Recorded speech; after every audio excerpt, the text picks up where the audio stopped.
Welcome to me ఇంటి నేస్తం Lavanya. Upcoming రివ్యూలోకి వెళ్ళిపోదాం. మల్లెల మాధవి జీవన్ వాళ్ళ ఇంటికి వెళ్ళి జరిగిందంతా చెప్తుంది. ఇంకా జీవన్ వస్తువులన్నీ విసిరిగొట్టి, ఛా, ఎప్పుడు నేను ఆ సూర్యప్రతాప్ని ఓడిద్దామనుకున్నా నాకు ఇలాగే జరుగుతుంది. అయినా అంత చేత కానప్పుడు ఎందుకు నువ్వు ఇక్కడికి వచ్చావు? నీకు చేత కాదని తెలిస్తే నేను వేరే వాళ్ళని పెట్టుకునేవాణ్ణి కదా అని గట్టిగా అరుస్తాడు జీవన్. చూడు జీవన్, నేను చాలా ట్రై చేశాను. ఇంతలోపు ఆ మొద్దు మొహాలు ఉన్నారు కదా, ఆ దీపక్ గడు, వాడి వల్లే ఈ ప్లాన్ అంతా ఫ్లాప్ అయింది. లేకపోతే ఈ పాటకి నీ చేతిలో ఫైల్ ఉండేది జీవన్. అయినా నువ్వు ఇలాంటివి చేస్తున్నప్పుడు వాళ్ళకి ముందే చెప్పాలి కదా అని అంటారు. చూడు, నువ్వేమీ చేయలేక నన్ను అంటున్నావా? అదంతా కాదు, నువ్వు మాత్రం ఖచ్చితంగా ఎలా అయినా ఆయనతో ఆ పని చేపించు. ఏదో ఒకటి చేసి ఫైల్పై సంతకం చేసేలా చెయ్యి, లేకపోతే ఈసారి నీకు నాకు ఎలాంటి సంబంధం ఉండదు అని జీవన్ గట్టిగా అరుస్తాడు. ఈ అరుపులన్నీ బయట నుండి వినపడుతూ ఉంటాయన్నమాట బయటికి రాజు అండ్ రూపకి. ఇంకా అలా డోర్ తీసుకొని చూసేసరికి అక్కడ జీవన్ అండ్ మల్లెల మాధవి ఇద్దరు అడ్డంగా దొరికిపోతారు. ఒక్కసారిగా షాక్ అయిపోతారు రాజు అండ్ రూపా రాజు జీవన్ మల్లెల మాధవిని చూసి, అంటే ఈ మల్లెల మాధవి నువ్వు పంపించిన క్యాండిడేటా అని అంటుంది రూపా. ఇంక వెంటనే మల్లెల మాధవి అక్కడి నుండి పారిపోతుంది. ఎక్కడికి వెళ్తావు అని అంటుంది రూపా. ఇంక రూప గట్టిగా పట్టుకునేసరికి ఏమీ చేయలేకపోతుంది మల్లెల మాధవి. తన్ని వదిలేయండి అని అంటాడు జీవన్. ఇంకా జీవన్ చెంపపై కొడతాడనమాట వెళ్ళి. రాజు, రేయ్, నీకు నిజంగా దమ్ముంటే డైరెక్ట్గా వెళ్ళి పెద్దయ్యని ఎదుర్కోవచ్చు కదా, కానీ ఎందుకు ఇలా అడ్డదారులు తొక్కుతూ ఎలా అయినా పెద్దయ్యని ఓడించాలని, పెద్దయ్యపై నిందలు వేయాలని చూస్తున్నావు అని కాలర్ పట్టుకొని గట్టిగా కొడుతూ ఉంటాడనమాట జీవన్ని రాజు. హే రాజు, ఇంకొక్క దెబ్బ నాపై నీ చెయ్యి పడిందంటే ఏమవుతుందో తెలుసా? నేను రాఘవని చంపేస్తాను అని అంటాడు. ఒక్కసారిగా షాక్ అయిపోతాడు రాజు. అంటే రాఘవ నీ దగ్గరే ఉన్నాడా? మళ్ళీ నువ్వే వాడిని తీసుకువెళ్ళిపోయావా అని అంటారు. అవును, నా దగ్గరే ఉన్నాడు. నేనే ఒక సీక్రెట్ ప్లేస్లో దాచిపెట్టాను. ఒకటి, ఇక్కడ నాకేమైనా ఏం జరిగినా రాఘవని ఇప్పుడే చంపేమని ఫోన్ చేసి మరి వాడిని చంపేలా చేస్తాను అని అంటాడు జీవన్. ఇంక వెంటనే జీవన్ కాలర్ని వదిలేస్తాడు రాజు. అయినా నిన్ను ఇక్కడే ఎవ్వరికీ తెలియకుండా చంపేస్తే ఏమొస్తుంది? పెద్దయ్యకి నీ నిజస్వరూపం తెలియాలి, నువ్వే దీని వెనక ఉన్నావనే విషయాన్ని తెలియాలి, నిన్ను పెద్దయ్యే జైలుకి పంపించాలి. అప్పటి వరకు నేను ఇలాగే ఉంటాను అని చెప్పి ఇంకా పాపం రాజు రూప అక్కడి వెళ్ళిపోతారు. రాజు, అసలు ఇంత కఠినంగా క్రూరుడని నేను అస్సలు అనుకోలేదు రాజు. అయినా ఇప్పుడు మనం ఏం చేయాలి రాజు? రాఘవ జీవన్ దగ్గరే ఉన్నాడని తెలిసింది, కానీ అతను ఎక్కడున్నాడో తెలీదు. ఇప్పుడు ఏం చెయ్యాలి రాజు అని చెప్పి పాపం బాధపడుతూ ఉంటుంది రూప. అమ్మాయి గారు, ప్రతి ప్రశ్నకి ఒక సమాధానం అనేది, జవాబు అనేది ఉంటుంది. వెతుకుతాను, రాఘవని అన్ని చోట్ల వెతుకుతాను.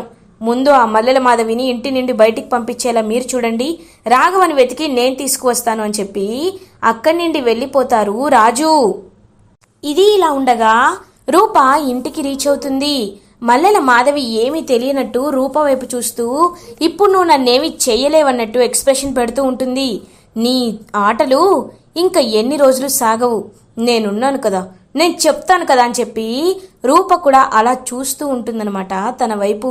ఇంకా అలా చూస్తూ ఉంటే అప్పుడే కరెక్ట్గా అక్కడికి సూర్యప్రతాప్ వస్తారు. మాధవి, నిన్న ఫైల్స్ కావాలి అన్నావు కదా, సంతకం పెడతానివ్వు అని అంటారు. నాన్న, ఎందుకు నాన్న అంత కష్టపడ్డం? మీరు రెస్ట్ తీసుకోవాలి నాన్న, రెస్ట్ తీసుకున్న తర్వాత మీరు సంతకం చెయ్యండి అని చెప్పి ఇంకా అలా ఆపేస్తుందనమాట రూప. ఎలా అయినా సూర్యప్రతాప్ని పైకి పంపించైనా ఇదంతా చెయ్యాలి, ఖచ్చితంగా ఏదో ఒకటి చెయ్యాలి అని చెప్పి ఇంకా ఒక ప్లాన్ వేసుకుంటుంది మల్లెల మాధవి. ఇది ఇలా ఉండగా దీపక్ అయితే ఇంకా ఒంటరిగా ఉన్న మల్లెల మాధవి దగ్గరికి వెళ్ళి ఇంకా తన్నైతే వేరేగా లైక్ బ్యాడ్గా బిహేవ్ చేయబోతూ ఉంటాడు. వెంటనే అక్కడికి మందారం వస్తుంది.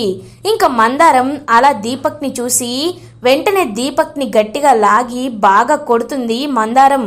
ఒక్కసారిగా ఇంకా షాక్ అయిపోతాడు దీపక్. హే మందారం, వదులు మందారం అని అంటాడు. ఏయ్, ఏంటి మాట్లాడుతున్నావు? ఇంకొక్క మాట మాట్లాడేవో అని చెప్పి బాగా కొడుతూ ఉంటుందన్నమాట మందారం. ఒక్కసారిగా షాక్ అయిపోతారు ఫ్యామిలీ మెంబర్స్ అందరూ. ఏంటి, ఏమైంది మందారం అని అడుగుతుంది రూప.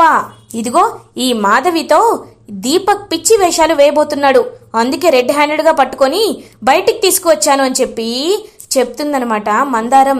ఒక్కసారిగా ఇంకా రూప అయితే అలా షాక్ అయిపోతుంది.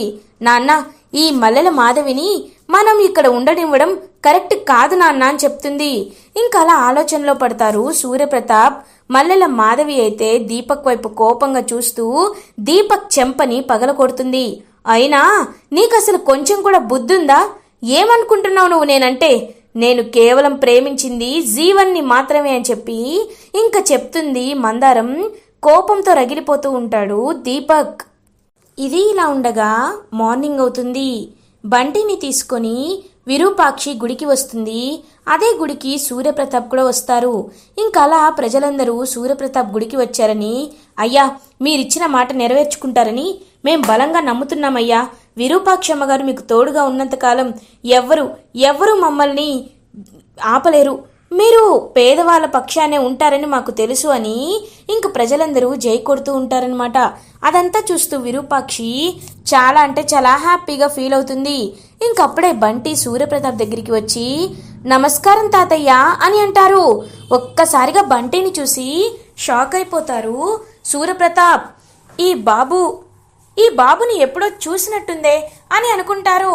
వెంటనే తనకి గుళ్ళో కలిసినట్టే గుర్తుకు వస్తుందనమాట. ఓ, ఆ రోజు నువ్వు కనిపించావు కదా బాబు, ఎలా ఉన్నావు అని అడుగుతారు సూర్యప్రతాప్. నేను చాలా బాగున్నాను తాతయ్య, మీరు సీఎం అయినందుకు మేమందరం చాలా సంతోషంగా ఉన్నాం తాతయ్య అని చెప్పి ఇంకా అలా పాపం బంటి అయితే హ్యాపీగా పలకరిస్తూ ఉంటారనమాట. తన్నైతే ఇంకా చాలా హ్యాపీగా ఫీల్ అవుతారు సూర్యప్రతాప్. ఎందుకో ఈ బాబుని చూసినప్పుడల్లా నాకు చాలా చాలా కొత్తగా లైక్ తను ఎప్పుడో తెలిసిన వాళ్ళ అనిపిస్తుంది. ఎందుకు ఇదంతా జరుగుతుంది అని చెప్పి ఇంకా ఆలోచిస్తూ ఉంటారు సూర్యప్రతాప్. అదే టైంకి కరెక్ట్గా ఇంకా రాజుకైతే ఒక ఫోన్ కాల్ వస్తుంది. అన్నా, నువ్వు చెప్పావు కదన్నా మాకు ఎక్కడ ఎవరున్నారో తెలిసిందన్నా అని చెప్పి ఇంక వెంటనే రాఘవ ఎక్కడున్నాడో తెలుసుకుంటాడు రాజు.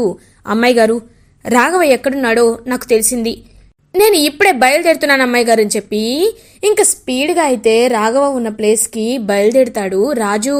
ఇది ఇలా ఉండగా రూప బంటి దగ్గరికి వస్తుంది. అమ్మా అని అంటుంది. ఇంకా బంటిని చూస్తూ పాపం బంటి అయితే చాలా హ్యాపీగా ఫీల్ అవుతారు. నాన్న, బంటి ఎలా ఉన్నావు అని పాపం రూప బంటిని ప్రేమగా చూస్తూ ఉంటుంది. ఇంక ఇదంతా చూస్తూ హ్యాపీగా ఫీల్ అవుతుంది విరూపాక్షి. అమ్మా, మనం ఎప్పుడు కలుస్తామమ్మా? నాన్న మళ్ళీ మన ఇంటికి తిరిగి వచ్చేసాడంట కదా, నాకు చాలా ఒకవైపు హ్యాపీగా ఉన్నా మళ్ళీ నాన్న నీతో పాటు లేరని చాలా బాధగా ఉందమ్మా అని అంటాడు బంటి. వద్దు నాన్న, అందరం కలిసి ఉండే రోజు ఖచ్చితంగా వస్తుంది నాన్న అని అంటుంది రూప. ఇదంతా వినేస్తారనమాట. అలా సూర్యప్రతాప్ ఒక్కసారిగా షాక్ అయిపోతాడు. సూర్యప్రతాప్, రూపా అంటే అంటే ఈ ఈ బాబు అని అంటారు.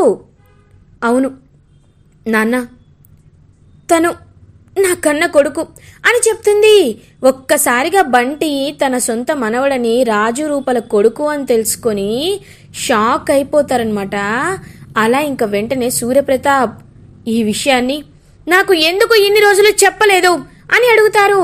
నాన్న, చెప్పాలి అనుకున్నాను నాన్న, కానీ ఎవరో మాకు ఫోన్ చేసి ఈ విషయం చెప్తే రాఘవని చంపేస్తామని బెదిరించారు నాన్న, అందుకే చెప్పలేకపోయాను నాన్న అని అంటుంది రూప. ఇంక పాపం అలా బంటి అయితే బంటిని హక్ చేసుకుంటారు సూర్యప్రతాప్. పాపం బంటి చాలా అంటే చాలా హ్యాపీగా ఫీల్ అవుతారు. ఇది ఇలా ఉండగా రాజు ఇంకా రాఘవ ఉన్న ప్లేస్ తెలుసుకొని అక్కడికి వెళ్తాడు. వెళ్ళి ఇంక వెంటనే తన్నైతే పట్టుకొని బయటికి విడిపిస్తూ ఆ రౌడీలని బాగా కొడతాడనమాట. సేమ్ రాజు. అప్పుడే ఇంక సూర్యప్రతాప్ అయితే రాజుకి ఫోన్ చేస్తూ ఉంటాడు. కానీ రాజు అసలు ఫోన్ లిఫ్ట్ చేయకుండా రాఘవని తీసుకువచ్చే పనిలోనే ఉంటాడు. అదే టైంకి ఇంక ఈ మల్లెల మాధవి గన్ పెట్టి సూర్యప్రతాప్ని బెదిరిస్తుంది. ఒక్కసారిగా ఫ్యామిలీ మెంబర్స్ అందరూ షాక్ అయిపోతారు. ఏంటి ఆ రాజు ఎక్కడ ఉన్నాడా అని ఆలోచిస్తున్నావా? నాకు తెలుసు, అందుకే నేను రంగంలోకి దిగాను. ఖచ్చితంగా జీవన్ని ఆ రాజు పట్టుకుంటాడని అర్థమయ్యే నిన్ను కిడ్నాప్ చేయడానికే ఇక్కడికి వచ్చాను అని చెప్పి ఇంకా చెప్తుందనమాట మల్లెల మాధవి. ఒక్కసారిగా అందరూ షాక్ అయిపోతారు. ఇంకా అలా మల్లెల మాధవి అయితే సూర్యప్రతాప్ని కిడ్నాప్ చేసి అక్కడి నుండి తీసుకువెళ్తుంది. కరెక్ట్గా అదే టైంకి ఇంకా రాఘవని గుడికి తీసుకువస్తాడు రాజు. అమ్మాయి గారు పెద్దయ్య ఎక్కడా అని అడుగుతారు. రాజు నాన్నని కిడ్నాప్ చేసి అదిగో ఆ మల్లెల మాధవి తీసుకువెళ్ళింది రాజు. నాకు ఒకటి అర్థం కావట్లేదు రాజు. ఇప్పుడు ఏం చేయాలో నాకు అర్థం కావట్లేదు రాజు అని ఏడుస్తూ ఉంటుంది. పాపం అలా ఇంక వెంటనే రూపా, ఏంటి పెద్దయ్యని మల్లెల మాధవి కిడ్నాప్ చేసిందా? ఖచ్చితంగా ఇది తెలుసుకోవాల్సిన విషయమే. ఇప్పుడే వెళ్ళి ఎలా అయినా పెద్దయ్యని తీసుకువస్తాను అని చెప్పి ఇంక వెంటనే బయలుదేరతాడనమాట రాజు. ఇది ఇలా ఉండగా మల్లెల మాధవి అయితే కిడ్నాప్ చేసి ఇంకా సూర్యప్రతాప్ని కట్టేస్తుంది. సూర్యప్రతాప్, ఎందుకు నువ్వు నన్ను ఇలా చేసావని అడుగుతాడు. చూడు, అదంతా కాదు, నువ్వు మమ్మల్ని ఏమీ చేయకముందే నేను మిమ్మల్ని హ్యాపీగా పైకి పంపించేస్తాను. అప్పుడు పదవి నాదవుతుంది, ఆస్తి నాదవుతుంది. మర్యాదగా ఈ ఫైల్పై సంతకం పెట్టు అని అంటుంది. మల్లెల మాధవి నేను పెట్టను అని అంటాడు. పెడతావా పెట్టవా అని చెప్పి ఇంకా అలా రౌడీల చేత సూర్యప్రతాప్నైతే కొట్టిస్తూ ఉంటుందన్నమాట మల్లెల మాధవి. అప్పుడే కరెక్ట్గా ఇంకా రాజు వస్తాడు. రాజుని చూసి ఒక్కసారిగా షాక్ అయిపోతుందనమాట మల్లెల మాధవి. ఇంకా రాజు అలా వచ్చి ఆ రౌడీలందరినీ కొట్టి పాపం సూర్యప్రతాప్ని విడిపిస్తారు. సూర్యప్రతాప్ అలా ఇంకా చాలా అభిమానంగా చూస్తూ ఉంటారు తన వైపు. రాజు, నీలాంటి వాళ్ళని నిజం తెలిసినా వదిలేయడం మాది తప్పు. ఇప్పుడు చెప్తున్నాను విను. సూర్యప్రతాప్ గారు, పెద్దయ్య గారు మా ప్రాణం. మా పెద్దయ్య గారిని ఇంకొకసారి నువ్వు ఇలా చేయాలని చూసావో నీ ప్రాణాలు తీస్తా అని చెప్పి ఇంకా అలా అక్కడి నుండి సూర్యప్రతాప్ని తీసుకుని వస్తారు రాజు. ఇంకా వెంటనే సూర్యప్రతాప్ రాజుని హక్ చేసుకుంటారు. రాజు, ఇన్ని రోజులు నేను నిన్ను చాలా బాధ పెట్టాను, ఇబ్బంది పెట్టాను. నువ్వంటే నాకు నిజంగా ఇష్టం ఉండేది కాదు రాజు. ఎన్నోసార్లు నేను అవమానించాను. కానీ నువ్వు మాత్రం నన్ను కాపాడుకుంటూనే వచ్చావు. Thank you Raju, thank you so much Raju అని పాపం హక్ చేసుకుంటారు. అలా ఇంకా సూర్యప్రతాప్, పెద్దయ్యా, నేను మీ రక్షకుణ్ణి పెద్దయ్యా.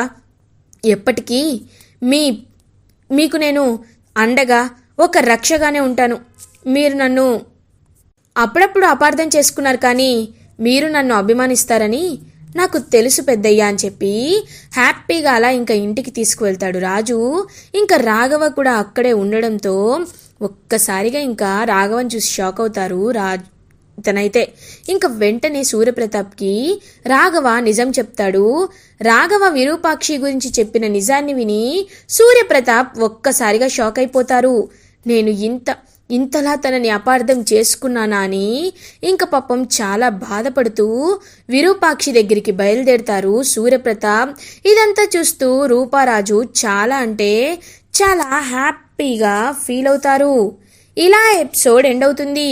ఫర్దర్ ఎపిసోడ్ రివ్యూస్ ముందుగా మీకు కావాలి అనుకుంటే మా ఛానల్ని సబ్స్క్రైబ్ చేసుకోండి. Thanks for watching.